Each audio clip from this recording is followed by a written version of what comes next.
श्री पांडुरंग अष्टक। महायोगपीठे तटे भीमरथ्या वरं पुण्डरीकाय दातुं मुनीन्द्रे समागत्य तिष्ठन्तमानन्दकन्दं परब्रह्मलिङ्गं भजे पाण्डुरङ्गं।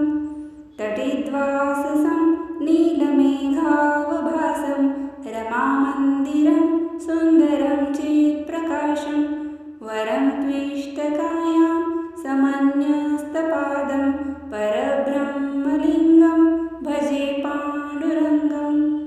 प्रमाणं भवाब्धैरिदं मामकानां नितम्बः कराभ्यां धृतो येन तस्मात् विधातुर्वसते धृतो नाभिकोशः परब्रह्मलिङ्गं भजे पाण्डुरङ्गम्।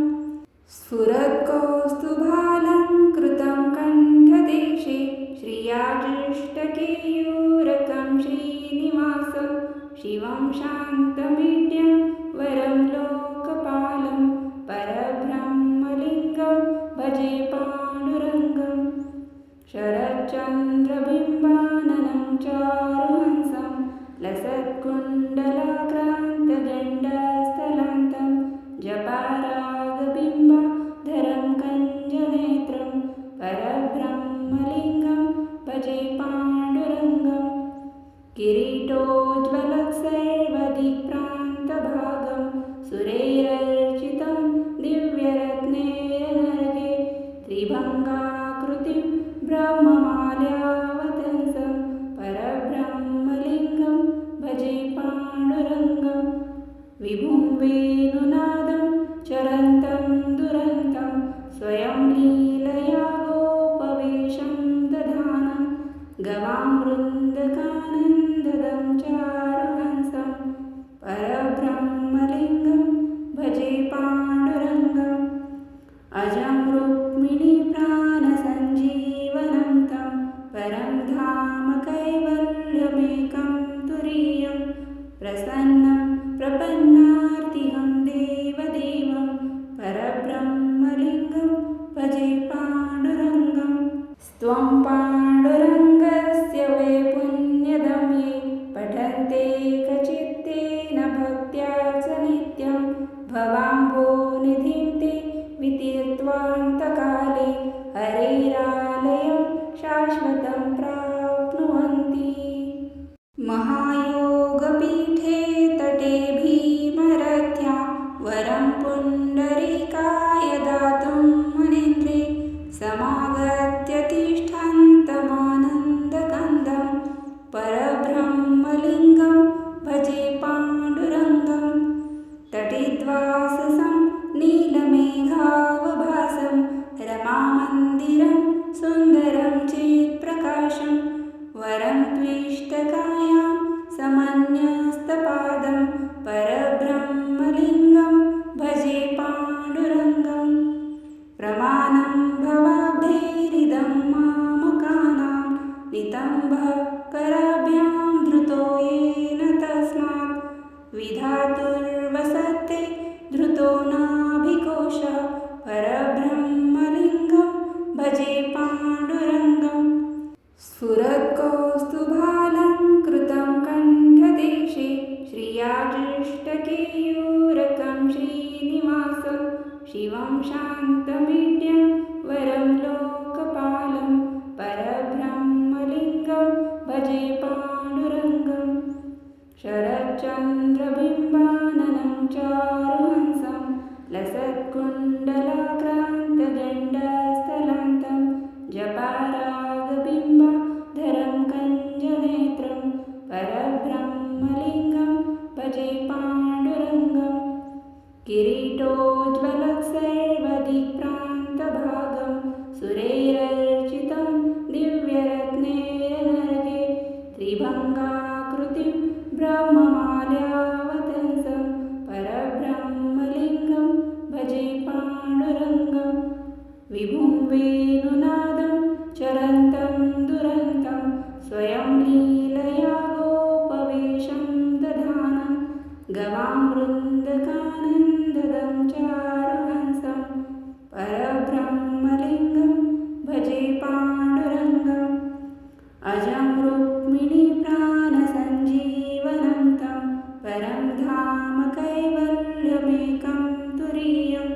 प्रसन्नं प्रपन्नार्तिहं देवदेवं परब्रह्मलिङ्गं भजे पाण्डुरङ्गं।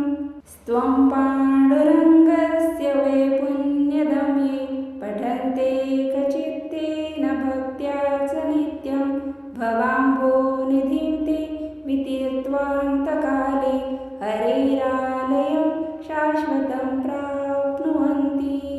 महायोगपीठे तटे भीमरथ्या वरं पुण्डरीकाय दातुं मुनीन्द्रे समागत्य तिष्ठन्तमानन्दकन्दं परब्रह्मलिङ्गं भजे पाण्डुरङ्गं।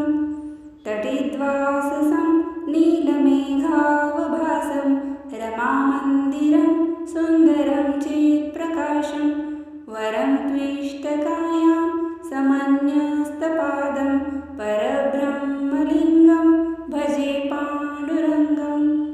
प्रमाणं भवाब्धैरिदं मामकानां नितम्बः कराभ्यां धृतो येन तस्मात् विधातुर्वसते धृतो नाभिकोशः परब्रह्मलिङ्गं भजे पाण्डुरङ्गं। स्फुरत्कौस्तुभालङ्कृतं कण्ठदेशे श्रियादृष्टकेयूरकं श्रीनिवासं शिवं शान्तमीड्यं वरं लोकपालं परब्रह्मलिङ्गं भजे पाण्डुरङ्गं। शरच्चन्द्रबिम्बाननं चारुहंसं लसत्कुण्डलाक्रान्तगण्डस्थलान्तं जपारागबिम्बाधरं कञ्जनेत्रं परब्रह्मलिङ्गं भजे पाण्डुरङ्गं। किरीटोज्ज्वलत्सर्वदिक्प्रान्तभागं सुरैरर्चितं दिव्यरत्नैरनर्घे त्रिभङ्गाकृतिं ब्रह्ममाल्यावतंसं परब्रह्मलिङ्गं भजे पाण्डुरङ्गं। विभुं वेणुनादं चरन्तं दुरन्तं स्वयं लीलया गोपवेशं दधानं गवामृन्दकानन्ददं चारुहंसं परब्रह्मलिङ्गं भजे पाण्डुरङ्गम्। अजं रुक्मिणीप्राणसञ्जीवनं तं परं धाम कैवल्यमेकं तुरीयं प्रसन्नं प्रपन्नार्तिहं देवदेवं परब्रह्मलिङ्गं भजे पाण्डुरङ्गं। स्त्वं पाण्डुरङ्गस्य वै पुण्यदं ये पठन्ते कचित्तेन भक्त्या च नित्यं भवाम्भोनिधिं ते वितीर्त्वान्तकाले हरेरालयं शाश्वतं प्राप्नुवन्ति। महायोगपीठे तटे भीमरथ्या वरं पुण्डरीकाय दातुं मुनीन्द्रे समागत्य तिष्ठन्तमानन्दकन्दं परब्रह्मलिङ्गं भजे पाण्डुरङ्गं। तटिद्वाससं नीलमेघावभासं रमामन्दिरं सुन्दरं चित्प्रकाशं वरं त्विष्टकायां समन्यस्तपादं परब्रह्मलिङ्गं भजे पाण्डुरङ्गं। प्रमाणं भवाब्धैरिदं मामकानां नितम्बः कराभ्यां धृतो येन तस्मात् विधातुर्वसते धृतो नाभिकोशः परब्रह्मलिङ्गं भजे पाण्डुरङ्गं। स्फुरत्कौस्तुभालङ्कृतं कण्ठदेशे श्रियादृष्टकेयूरकं श्रीनिवासं शिवं शान्तमीड्यं वरं लोकपालं परब्रह्मलिङ्गं भजे पाण्डुरङ्गं। शरच्चन्द्रबिम्बाननं चारुहंसं लसत्कुण्डलाक्रान्तगण्डस्थलान्तं जपारागबिम्बाधरं कञ्जनेत्रं परब्रह्मलिङ्गं भजे पाण्डुरङ्गं। किरीटोज्ज्वलत्सर्वदिक्प्रान्तभागं सुरैरर्चितं दिव्यरत्नैरनर्घे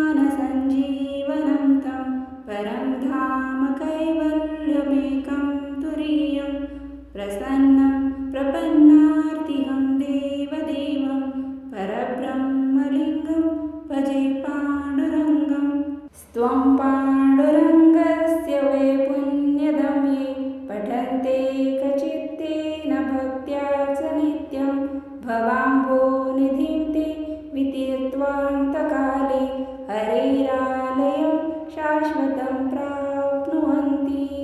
महायोगपीठे तटे भीमरथ्या वरं पुण्डरीकाय दातुं मुनीन्द्रे समागत्य तिष्ठन्तमानन्दकन्दं परब्रह्मलिङ्गं भजे पाण्डुरङ्गं तटिद्वाससं नीलमेघावभासं रमामन्दिरं सुन्दरं चित्प्रकाशं वरं त्विष्टकायां समन्यस्तपादं परब्रह्मलिङ्गं भजे पाण्डुरङ्गं प्रमाणं भवाब्धैरिदं मामकानां नितम्बकराभ्यां धृतो येन तस्मात् विधातुर्वसते धृतो नाभिकोशः परब्रह्मलिङ्गं भजे पाण्डुरङ्गं स्फुरत्कौस्तुभालङ्कृतं कण्ठदेशे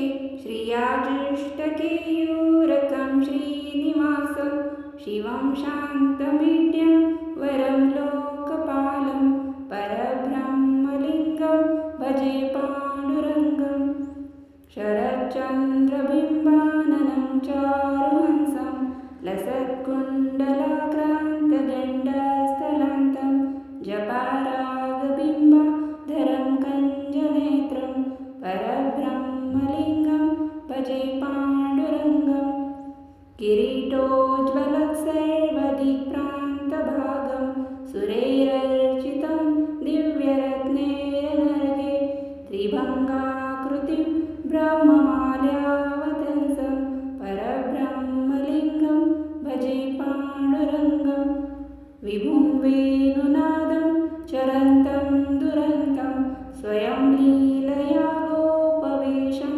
दधानं गवां वृन्दकानन्ददं चारुहंसं परब्रह्मलिङ्गं भजे पाण्डुरङ्गम् अजं रुक्मिणीप्राणसञ्जीवनं तं परं धाम कैवल्यमेकं तुरीयं प्रसन्नं प्रपन्नार्तिहं देवदेवं परब्रह्मलिङ्गं भजे पाण्डुरङ्गं स्त्वं पाण्डुरङ्गस्य वै पुण्यदं ये पठन्ते कचित्तेन भक्त्या च नित्यं भवाम्भोनिधिं ते वितीर्त्वान्तकाले हरेरालयं शाश्वतं प्राप्नुवन्ति।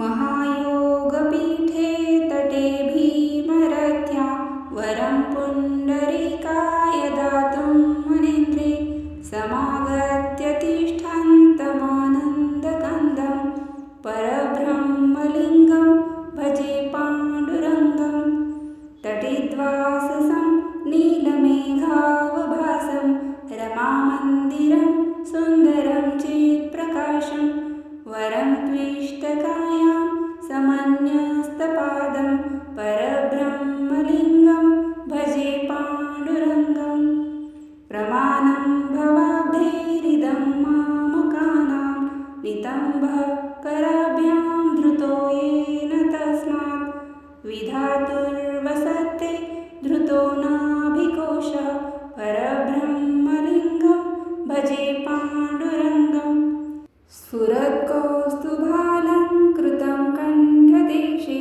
श्रियाजुष्टकेयूरकं श्रीनिवासं शिवं शान्तमीड्यं वरं लोकपालं परब्रह्मलिङ्गं भजे पाण्डुरङ्गं शरच्चन्द्रबिम्बाननं चारुहंसं लसत्कुण्डलाक्रान्तगण्डस्थलान्तं जपारागबिम्बाधरं कञ्जनेत्रं परब्रह्मलिङ्गं भजे पाण्डुरङ्गं किरीटोज्ज्वलत्सर्वदिक्प्रान्तभागं सुरैरर्चितं दिव्यरत्नैरनर्घे त्रिभङ्गाकृतिं ब्रह्ममाल्यावतंसं परब्रह्म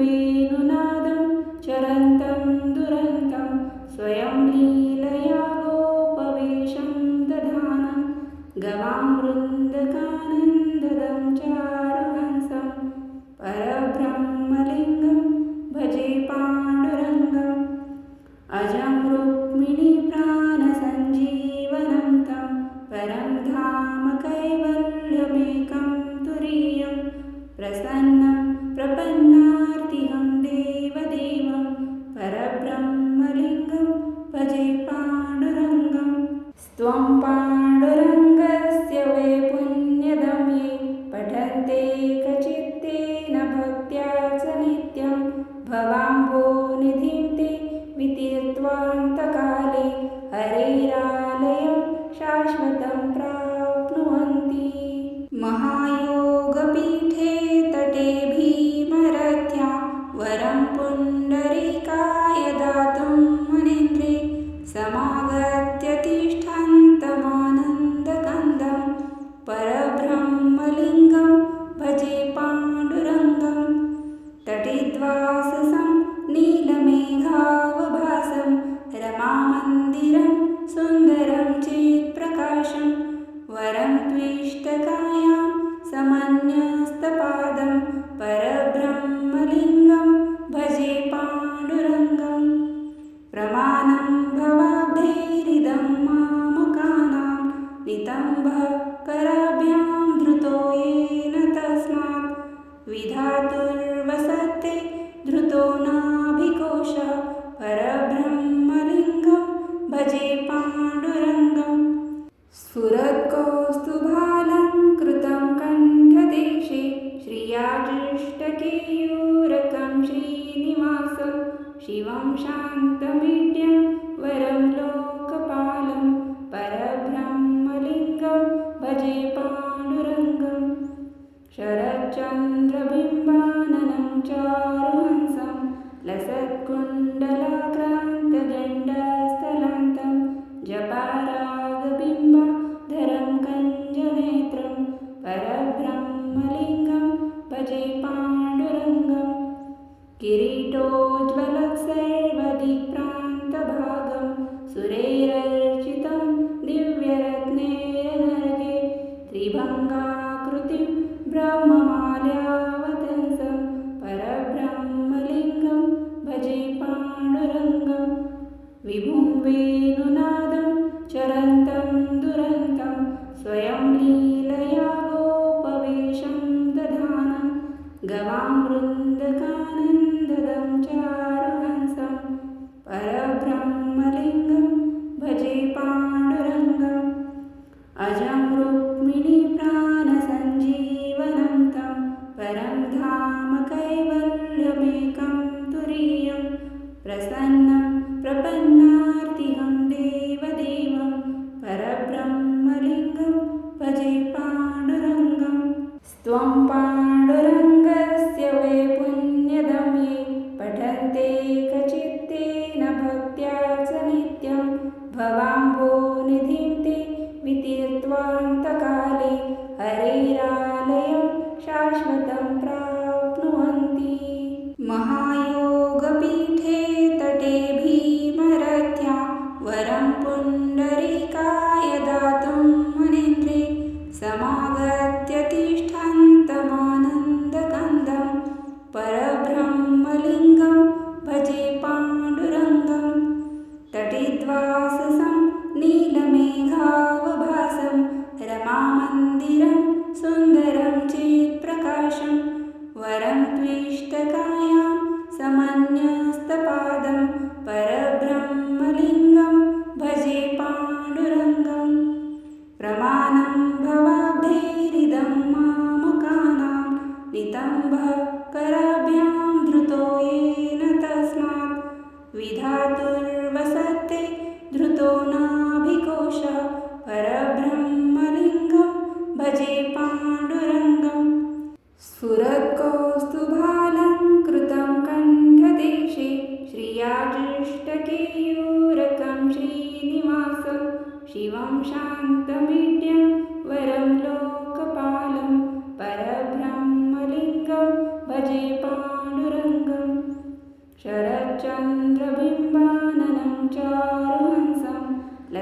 लसत्कुण्डलाक्रान्तगण्डस्थलान्तं जपारागबिम्बाधरं कञ्जनेत्रं परब्रह्मलिङ्गं भजे पाण्डुरङ्गं किरीटोज्ज्वलत्सर्वदिक्प्रान्तभागं सुरैरर्चितं दिव्यरत्नेरनर्घे त्रिभङ्गाकृतिं ब्रह्ममाल्यावतंसं परब्रह्मलिङ्गं भजे पाण्डुरङ्गं विभुं वेणुनादं चरन्तं दुरन्तं स्वयं लीलया गोपवेशं दधानं गवां वृन्दकानन्ददं चारुहंसं परब्रह्मलिङ्गं भजे पाण्डुरङ्गम् अजं रुक्मिणीप्राणसञ्जीवनं तं परं धाम कैवल्यमेकं तुरीयं प्रसन्नं प्रपन्नार्तिहं देवदेवं परब्रह्मलिङ्गं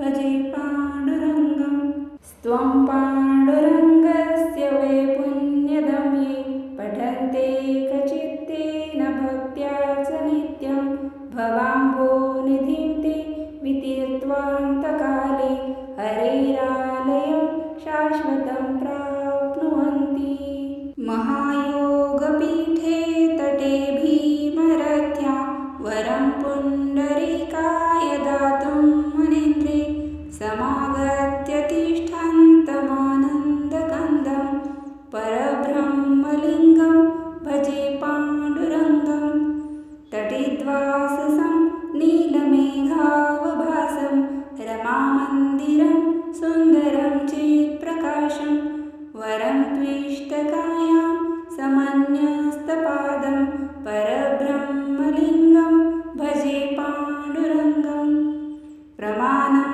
भवाब्धैरिदं मामकानां नितम्बः कराभ्यां धृतो येन तस्मात् विधातुर्वसते धृतो नाभिकोशः परब्रह्मलिङ्गं भजे पाण्डुरङ्गं स्फुरत्कौस्तुभालङ्कृतं कण्ठदेशे श्रियादृष्टकेयूरकं श्रीनिवासं शिवं शान्तमीड्यं वरं लोकपालं परब्रह्मलिङ्गं भजे पाण्डुरङ्गं शरच्चन्द्रबिम्बाननं चारुहंसं लसत्कुण्डलाक्रान्तगण्डस्थलान्तं जपारागबिम्बाधरं कञ्जनेत्रं परब्रह्मलिङ्गं भजे पाण्डुरङ्गं किरीटोज्ज्वलत्सर्वदिक्प्रान्तभागं सुरैरर्चितं दिव्यरत्नेरनर्घे त्रिभङ्गाकृतिं ब्रह्ममाल्यावतंसं परब्रह्मलिङ्गं भजे पाण्डुरङ्गं विभुं वेणुनादं चरन्तं दुरन्तं स्वयं लीलया गोपवेशं दधानं गवां वृन्दकानन्ददं चारुहंसं परब्रह्मलिङ्गं भजे पाण्डुरङ्गम् अजं रुक्मिणीप्राणसञ्जीवनं तं परं धाम कैवल्यमेकं तुरीयं प्रसन्नं प्रपन्नार्तिहं देवदेवं परब्रह्मलिङ्गं भजे पाण्डुरङ्गं स्त्वं पाण्डुरङ्गस्य वै पुण्यदं ये पठन्ते कचित्तेन भक्त्या च नित्यं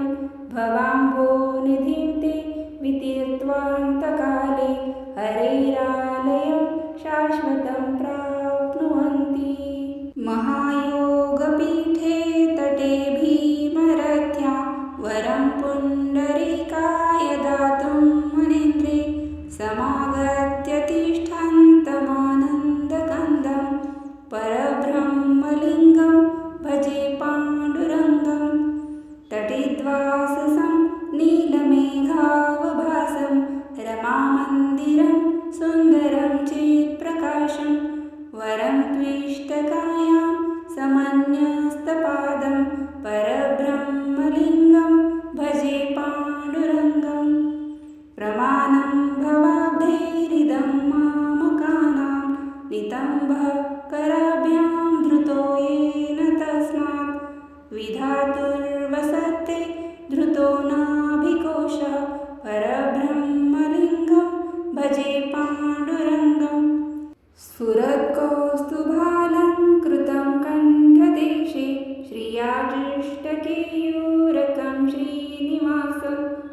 शिवं शान्तमीड्यं वरं लोकपालं परब्रह्मलिङ्गं भजे पाण्डुरङ्गं शरच्चन्द्रबिम्बाननं चारुहंसं लसत्कुण्डलाक्रान्तगण्डस्थलान्तं जपारागबिम्बाधरं कञ्जनेत्रं परब्रह्मलिङ्गं भजे पाण्डुरङ्गं किरीटोज्ज्वलसर्वदिक्प्रान्तभागं सुरैरर्चितं दिव्यरत्नैरनर्घे त्रिभङ्गाकृतिं ब्रह्ममाल्यावतंसं परब्रह्मलिङ्गं भजे पाण्डुरङ्गं विभुं वेणुनादं चरन्तं दुरन्तं स्वयं लीलया गोपवेशं दधानं गवां वृन्दकानन्ददं चारुहंसं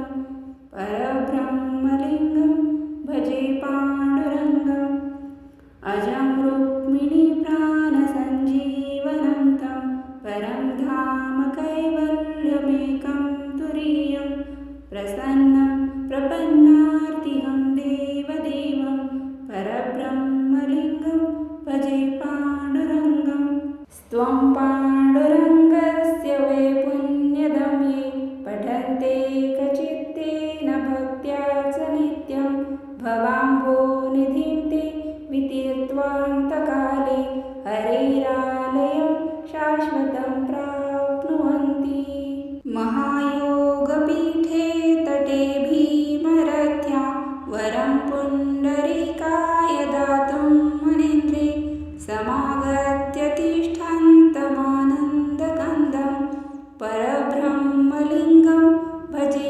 पाण्डुरङ्गं तटिद्वाससं नीलमेघावभासं रमामन्दिरं सुन्दरं चित्प्रकाशं वरं त्विष्टकायां समन्यस्तपादं परब्रह्मलिङ्गं भजे पाण्डुरङ्गं प्रमाणं भवाब्धैरिदं मामकानां नितम्बकराभ्यां धृतो येन तस्मात् विधातुर्वसते धृतो नाभिकोशः परब्रह्मलिङ्गं भजे पाण्डुरङ्गं स्फुरत्कौस्तुभालङ्कृतं कण्ठदेशे श्रियाजुष्टकेयूरकं श्रीनिवासं शिवं शान्तमीड्यं वरं लोकपालं परब्रह्मलिङ्गं भजे पाण्डुरङ्गं शरच्चन्द्रबिम्बाननं चारुहंसं लसत्कुण्डलाक्रान्तगण्डस्थलान्तं जपारागबिम्बाधरं कञ्जनेत्रं परब्रह्मलिङ्गं भजे पाण्डुरङ्गं किरीटोज्ज्वलसर्वदिक्प्रान्तभागं सुरैरर्चितं दिव्यरत्नैरनर्घे त्रिभङ्गाकृतिं ब्रह्ममाल्यावतंसं परब्रह्मलिङ्गं भजे पाण्डुरङ्गं विभुं वेणुनादं चरन्तं दुरन्तं स्वयं लीलया गोपवेशं दधानं गवां वृन्दकानन्ददं चारुहंसं परब्रह्मलिङ्गं भजे पाण्डुरङ्गम् अजं रुक्मिणीप्राणसञ्जीवनं तं परं धाम कैवल्यमेकं तुरीयं प्रसन्नं प्रपन्नार्तिहं देवदेवं परब्रह्मलिङ्गं भजे पाण्डुरङ्गं स्त्वं पाण्डुरङ्गस्य वै पुण्यदं ये पठन्ते कचित्तेन भक्त्या च नित्यं भवाम्भोनिधिं ते वितीर्त्वान्तकाले हरेरालयं शाश्वतं प्राप्नुवन्ति इति श्रीमत्परमहंस